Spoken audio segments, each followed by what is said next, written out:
Tartarus. Beneath the world we know, far deeper than the sun-kissed realm of Hades, lies a chasm of eternal night. This is Tartarus, a name whispered in fear among gods and men alike.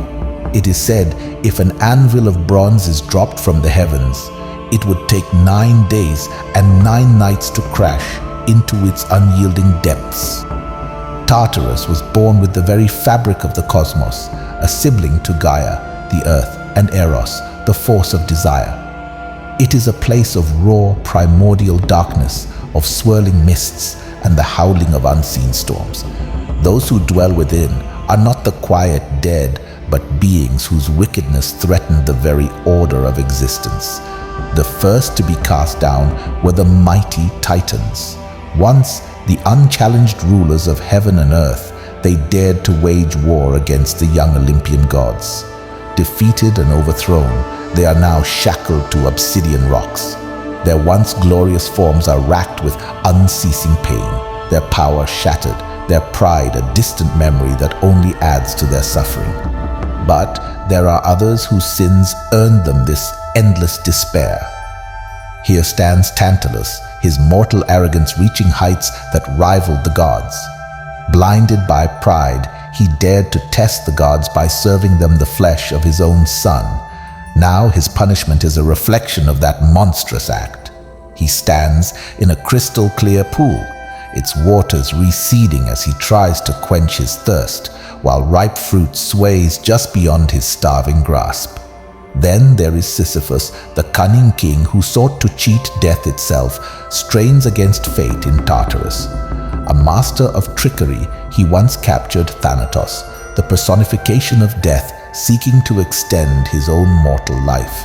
His deception unraveled, and he now heaves a massive boulder uphill with grunting effort, only to watch it roll back down the moment he nears the summit. Despair etches itself on his face, a mirror of the futility of his labor, and a reminder that defiance of the natural order earns only bitter consequences. Bound to a fiery wheel that spins through the acrid air of Tartarus is Ixion, a man of violence who violated the sacred laws of hospitality. He murdered his own father-in-law, a crime abhorred by the gods, and then compounded his sin by lusting after Hera herself. His ceaseless torment is a warning to those who would debase bonds forged under Zeus' watchful eye. Sprawled across 9 sprawling acres is tortured Tityos, the giant who dared to assault the goddess Leto. His punishment is both gruesome and spectacular. His liver is eternally devoured by vultures, only to regenerate and begin the torturous cycle anew. His violation against a divine being, an act of monstrous hubris, is reflected in the unending scale of his agony. Even figures daring to mimic the gods languish in this place of endless retribution. Samoneus, blinded by arrogance, sought to wield the power of Zeus himself by imitating the rumble of thunder and the flash of lightning. Now his folly is eternally punished, a stark reminder that mortal ambition has its limits. Others share this space. Phlegyas, consumed by a rage set against the gods, dared to set fire to a temple of Apollo in a vengeful act after the god seduced his daughter, Coronis. His burning rage finds no release in Tartarus, mirroring the act that doomed him. Arca, the Titan's messenger, bears the consequences of her loyalties. While she herself might not have actively participated in their rebellion, her very role serving the Titans marked her as a part of their uprising.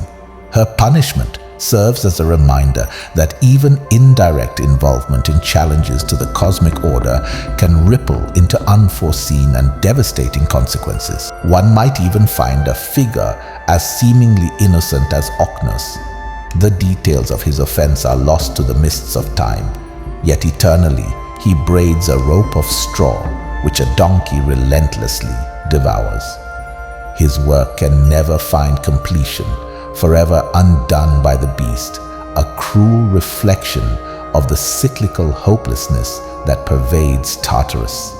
Nearby the Danaides toil in futility, those murderous daughters condemned to forever fill leaky vessels. Their water slips through trembling fingers like sand, a chilling echo of their own futile and unforgivable crime.